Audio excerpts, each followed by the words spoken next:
Hi guys, welcome back to my channel. Today's topic is sugar and how to reduce it in your diet. A lot of you guys probably don't know this, but I am a health educator. My undergrad was in health sciences with emphasis on health education. Also, I have personal experience on being a sugar addict, also being able to cut sugar out of my diet twice in my lifetime. So I'm going to give you guys practical tips on how to reduce sugar in your diet, how to find healthy substitutes or replacements, and the results that I saw personally, which are mind-blowing. The reason why I cut sugar out of my diet is because I had lots of health illnesses. I had chronic fatigue syndrome, I had autoimmune tendencies, lots of gut issues from GERD and IBS to dysbiosis, overgrowth of candida, you name it. I just felt like a bus ran over me every single day.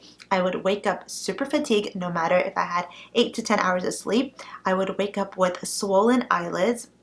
I would wake up with joint pain in my body. I had lots of hair loss. I had tons of acne, and overall the quality of my life was down to nothing. I felt like I was dragging myself every single day is the best way I can explain it. I also had lots of brain fog, so I had no mental clarity, almost like I was forgetful all the time. And I knew I could not live like this any longer. And up to this point, I had done already like dairy-free and gluten-free for several years, and I knew that just wasn't helping me. So the next step for me was cutting out sugar to see if it made any changes in my lifestyle, and that's when I healed myself. Sugar is linked to so many diseases like cancer, diabetes, gut issues, and it causes lots of inflammation in the body. So I knew I had to cut it out. Now, I'm talking about removing or cutting out added white sugar from the diet, not removing natural whole foods and whole fruits. I think fruits like grapes, watermelon, peaches, apples, banana are really nutritious and wholesome and good for the body because they contain lots of fiber as well as nutrients and minerals. And if you're not diabetic and you don't have gut issues, I think it's totally fine to consume. I'm talking about processed foods like breads, pastries, cookies, candy, bars, cereal, sugary drinks, all of that I did cold turkey and removed it from my diet. And I do think going cold turkey is the best approach because it's so hard to heal yourself when you're adding bits and pieces of sugar and causing a havoc in your gut and in your body. Your body cannot heal that way. Now I'm going to share with you guys 5 ways on how you can reduce or eliminate sugar from your diet and hopefully get to the point where you have optimal health and you feel great waking up every single day. So tip number 1, remove all temptations from your household. You have to go cold turkey. You can't have anything laying around in the house that has sugar in it because you will grab it and you will eat it. So remove all the junky cereals, the candy, the sugar, the cookies, everything that you can remove that has added sugar, toss it out. In the beginning, for the first 15 days up to like maybe even 25, 30 days, I also removed all sorts of natural sweeteners. So honey, maple syrup, any natural sweetener substitutes like monk fruit, stevia, any of that I was not consuming. I was relying on fruits and vegetables and whole food to satiate myself and to feel energized. So if I had a craving, I would grab a tangerine versus a piece of chocolate. If I wanted something sweet for breakfast in the morning, instead of cereal, I did a smoothie. After dinner, if I wanted desserts, I did some grilled pineapple. I just found ways to add sweetness into my diet through whole foods and fruits. Now, after maybe the first month, I slowly added back in natural sweeteners. So maybe dates, honey. I really love monk fruit.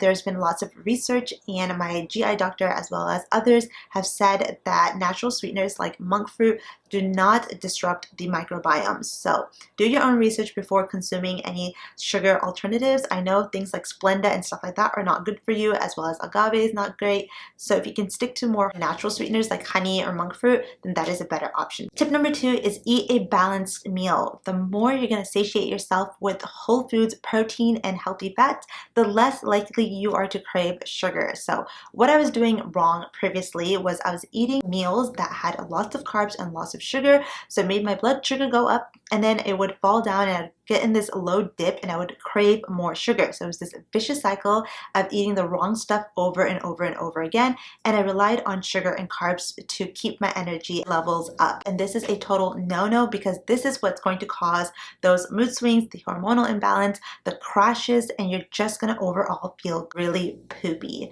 So my biggest tip is every meal, make sure you have protein and healthy fats. So breakfast would look like 2 eggs, avocado, and a piece of toast, whether it's gluten-free or whole wheat, whatever it is that fits your diet. For lunch, it would look like a salmon salad with, again, avocado, maybe some nuts in it, just something that has healthy fats. And for dinner, I normally just do grilled chicken with a little bit of starch, so maybe brown rice, maybe some red potatoes, but I do limit my starches because, like I mentioned, I have gut issues, so I try to eat things that are really light on my digestive system. And then maybe I'll have a piece of dark chocolate afterwards, or usually what I've been doing now that I am able to eat like monk fruit and other natural sweeteners, I will have a piece of chocolate. Tip number 3 is always read the labels. If you're going to buy packaged foods, make sure there is no added sugar. So things you want to look for is anything that ends with the OSE, like fructose or glucose. These are normally different words for sugar. And down below in the description,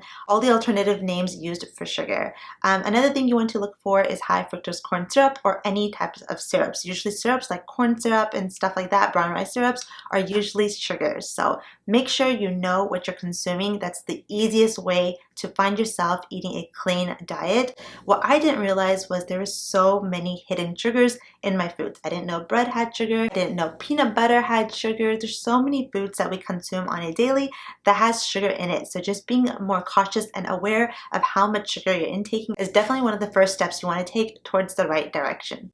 Tip number 4 is to find substitutes. So like I mentioned, things like honey, monk fruit, dates, even maple syrup are great alternatives to white sugar. The goal here is not to deprive yourself, it's to find healthier options and alternatives for your sweetener of choice. So that leads me into tip number 5, is to change your mentality. When you're able to train yourself and understand that everything you put in your body will either help you or work against you, I think you'll make better decisions. Once I realized that white sugar was causing me so many health issues and illnesses and making me feel overall so crappy about myself, I realized, okay, I need to remove that out of my body and put in foods that will help lift my mood and energy. That's when I made the switch between white sugar and switching over to monk fruit, honey, and stuff like that. So I really do think it's a mind game. The sooner you tell yourself like, hey, I'm on a road to better health and the first thing I need to do is change my diet, that's really when you're going to make the change. And lastly, I do want to say, although I'm encouraging reducing sugar and removing it from your diet,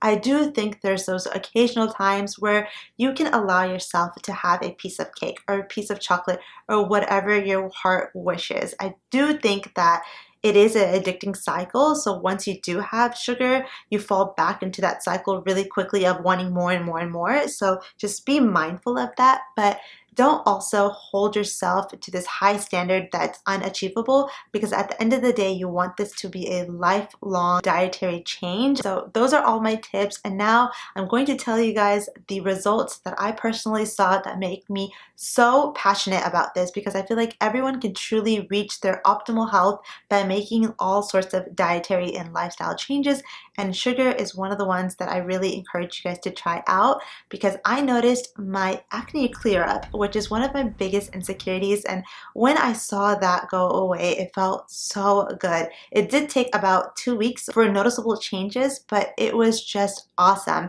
And over the course of like 2 to 3 months, my skin completely cleared up. I had what you call fungal acne, so I had a lot of texture and bumps all over my skin. That was the first thing to go. And then my hormonal cystic acne, which is like the large, deep acne, started to reduce because my hormones started to balance themselves out. Second thing that I'm really happy about is that my bloating went away. I had this massive like pouch here that was really hard. It wasn't like fat, it was just like this massive circle, and it was hard and I felt irritated. And once I removed sugar and also reduced carbs in my diet, I noticed right away that my digestion was a lot better and then my stomach went flat again. And it was something that I was always really insecure about, because being so slim and then having a stomach pop out. At the time that I was married, everybody would ask me, are you pregnant? And I wasn't pregnant. I was just bloated and it just didn't feel good. So I was really happy when the bloating went away. I also started taking probiotics and I did a bunch of other health stuff. So if you guys want a second or part 2 of this video, I definitely will go in depth about everything that I did to get rid of all of my health issues. But I'm just telling you guys right now, right off the bat, what I noticed when I cut sugar out of my diet. So the third thing that I noticed was my chronic fatigue and joint pain went away almost right away. I no longer woke up with headaches. You guys, that is huge because when you wake up feeling lethargic and unmotivated and almost crappy every single day, you have like this really bad mood almost. I was always constantly in this mood. I was like, don't talk to me, don't bother me, let me just get my stuff done and go back to sleep. And it just feels so much better to live this quality, fulfilling, happy life. And I want all of you guys to feel this way. So try it out. I no longer have pain in my wrist. I no longer have joint pain in my ankles. I don't wake up with this soreness in my back. I also don't wake up with a headache. That was like one of the things that I hated the most. It's like waking up with a headache, and now I don't feel that way. And lastly, the fourth thing I noticed was the improvement of my gut issues. Now, this is also another whole story. I have tons of gut issues. A lot of it is because of over abuse of antibiotics that I was on, because of my acne when I was younger. But a lot of that resolved on its own because of dietary changes. Like I mentioned, I did a lot of changes to my diet, but sugar cutting out was one of the things that I noticed the biggest improvement in my gut health with. So yeah, these are all the things that I noticed. I really hope that this video helped some of you guys, even if it encouraged you to try to reduce sugar in your diet or try it out for 10 days. Let me know how it works out for you guys. Let me know if you guys would like to see more content around this topic, and I'll see you guys later. Bye!